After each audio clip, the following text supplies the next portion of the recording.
Assalamualaikum Ustaz. Waalaikumsalam. Sebelah sini Ustaz. Saya Abdi Zain atau di Malaysia kenal Bocil. Saya dari Aceh. Sebetulnya banyak pertanyaan karena susah mau ketemu Ustaz kan.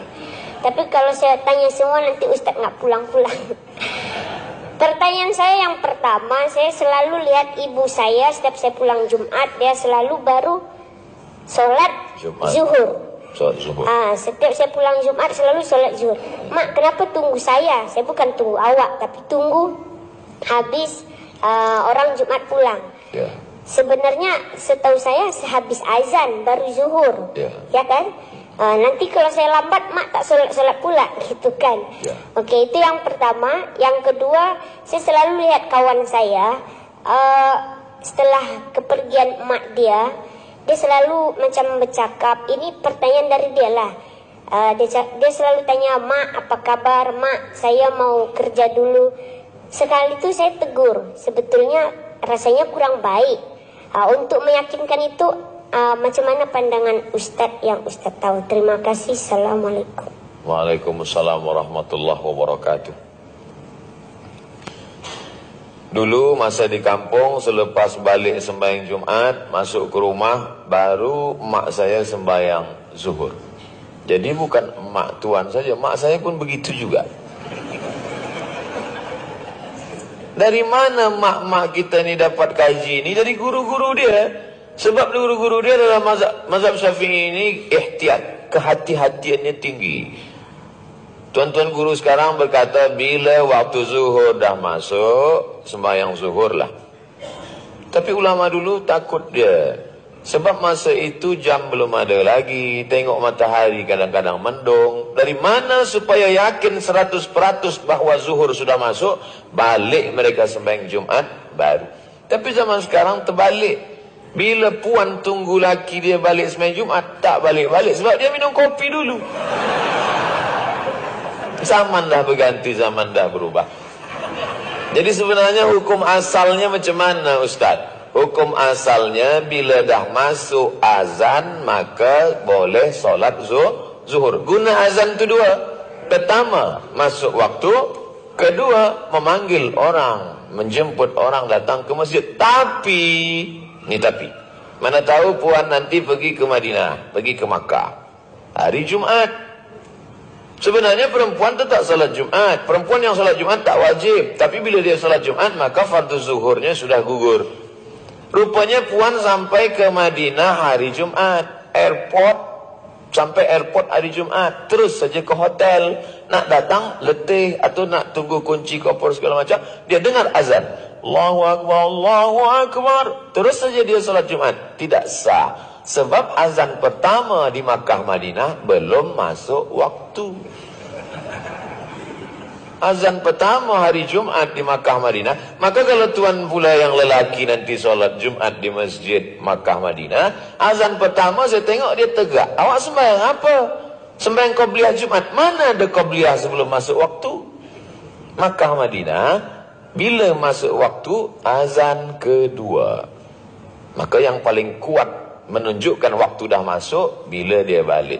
Tapi hukum asalnya bila dah masuk waktu. Cara yang paling selamat. Macam mana kita tahu masuk waktu dah? Senang aja. Tulis. Waktu solat Kuala Lumpur. Enter. Dia bagi tahu. Masuk dah waktu. Masuk. Tak perlu tunggu siapa balik. Solat Zuhur. Puan nanti datang ke Riau. Waktu solat Pekanbaru Riau. Masuk waktu zuhur. Semayang zuhur. Usalli fardhu zuhri raka'ataini qasran majmu'an ilaihil asri jam'an taqdiman. Sebab musafir jamak taqdim. Jelas. Yang kedua, meninggal mak kita, meninggal ayah kita. Selepas itu dia nak pergi bekerja, lalu dia cakap, "Mak, aku pergi kerja dulu ya, Mak." Manakala dia balik, lalu kemudian dia kata, "Mak, apa kabar? Mak sihat." Orang yang mak dia belum mati, belum meninggal, dia kata ni budak ni nak gila dah, dia nak gila. Tapi bagi saya yang sudah merasakan macam mana mak saya meninggal dunia, sebelum saya pergi ke Sudan, masa nak selesaikan finish PhD, saya datang ke rumah almarhumah mak saya. Saya sembahyang di tempat dia biasa sembahyang. Saya baca Yasin, saya hadiahkan pahala Yasin, saya hadiahkan pahala Fatihah. Saya ambil air di muka rumah, saya siramkan di pokok bunga yang selalu dia siram. Dengan membuat perbuatan itu, rasa hati saya lapang, rasa rindu saya hilang. Pertanyaan ini kalau orang yang mak dia masih hidup, dia susah jawab. Jadi sebenarnya mereka yang berbicara kepada maknya itu, dia amat sangat rindu, sehingga dia terbayang-bayang. Cuman rindu dia lebih berat daripada rindu saya. Saya hanya setakat solat di tempat solat dia, saya tidur di tempat dia tidur, pakaian-pakaiannya saya simpan karena dengan menengok itu hati rindu saya hilang. Saya ziarah ke makamnya, hanya sebatas itu. Tapi kalau sampai dia bercakap, mungkin nanti waktu yang akan merubah dia, sebulan, 2 bulan, 3 bulan, setahun, nanti lama-lama dia akan berubah. Bagaimana cara menghilangkan rindu ini? Banyak-banyak baca Quran, banyak-banyak baca tahlil. Datang rindu, baca Yasin. Wa in khatimul Qur'ana, kalau dia khatamkan sekhatam Quran, fahuwa hasanun. Imam Nawawi dalam kitab Majmu' Syarah Muhazzab, seelok-eloknya bacakan sekhatam Quran.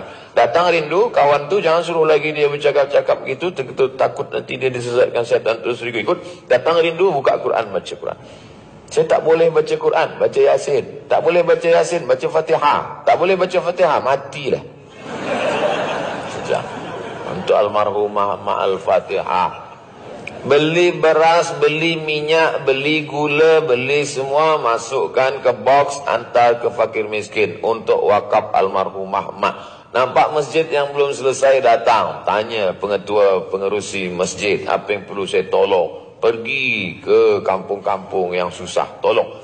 Maka itu saja yang boleh menenangkan hati kita. Bagi yang kehilangan mak, kehilangan ayah, kehilangan keluarga, mudah-mudahan Allah Ta'ala bagi dia ketenangan hati, insyaAllah. Amin ya Rabbal Alamin.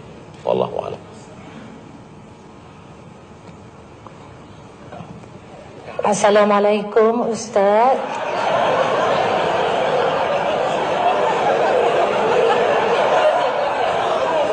Dua kali saya bagi jalan, bagi laluan. Okey. Assalamualaikum warahmatullahi wabarakatuh Ustaz. Waalaikumsalam. Abdul Somad, saya Syida. Saya nak tanya dengan UAS, bagaimana caranya untuk kami sekarang artis wanita yang selalunya berhias, maksudnya make up ketika keluar dan bekerja, menjaga wuduk. Bolehkah kami berwuduk sebelum make up? Kami lakukan untuk menjaga solat agar tidak tertinggal waktu solat. Kadang-kadang kami keluar, kami terpaksa solat qada. Kadang-kadang 2-3 solat qada disebabkan kerja. Terima kasih Ustaz. Ya. Nabi mengqada pada perang Khandaq. Dia qada dari zuhur, asar, maghrib, isya, malam dia qada. Sebab menghadapi Ahzab. Ahzab itu yang dihadapinya Yahudi, munafik, kafir, musyrik. Itu yang dihadapinya. Yahudi, munafik, kafir, musyrik. 4 golongan yang dihadapi baru dia qada. Rupa-rupanya sekarang ada pula yang qada sebab menghadapi kamera. Maka tak sampai kepada tingkat ini daruratnya. Jangan qada. Solat ni jangan selampau dimudah-mudahkan. Basyiru, beri kabar gembira. Wala tunaffiru, jangan buat orang lari dari Islam. Yassiru, beri kemudahan. Wala tu'assiru, jangan persulit, jangan persusah Islam. Tapi jangan pula terlampau memudah-mudahkan. Sikit-sikit qada, sikit-sikit jamak. Sekarang banyak orang terlampau mudahkan. Pengantin baru duduk jamak. Artis nak syuting qada. Yang boleh jamak takdim tanpa qasar, jamak takhir tanpa qasar ni doktor, operation. Dia operation dari pukul 12 hingga pukul 5. Operation panjang. Itu boleh jamak takhir sebab daruratnya tinggi, mati. Bila dia sedang operation solat, sebab dia cakap, tunggu kejap ya, aku nak sembahyang, mati. Maka dia jamak, tapi tetap tak ada qasar sebab tak ada safar. Safar baru boleh qasar 2 rakaat. Tak ada safar, tetap jamak takhir. Darurat tingkat tinggi. Atau orang yang cuci darah, ini 5 jam 5 jam darah ni keluar, lalu masuk balik. Itu 5 jam, tak boleh bergerak. Atau kemo, darurat tinggi. Adapun syuting tak masuk dalam darurat tinggi. Maka mesti sembahyang bersama-sama. Artis lelaki sembahyang, artis perempuan sembahyang, kameramen sembahyang. Sembahyang bersama supaya datang barakah. Saya dah sampaikan. Nak ikut, ikut. Tak nak ikut, neraka jahanam dah siap. Wallahu a'lam bissawab. Ustaz ni cakap dia keras betul tak? Saya cakap saya je, hati lembut. Mudah-mudahan rezeki berkah. Yang kita cari ni apa? Rezeki dicari pagi, petang, siang, malam. Kalau tak ada berkah, berkah datang dengan solat. Tapi tanya juga pada Tok Mufti, tanya juga pada profesor-profesor. Jangan cakap Abdul Somad sahaja, mungkin mereka lebih alim, lebih banyak kitab mereka. Itulah yang saya tahu. Wallahu a'lam bissawab.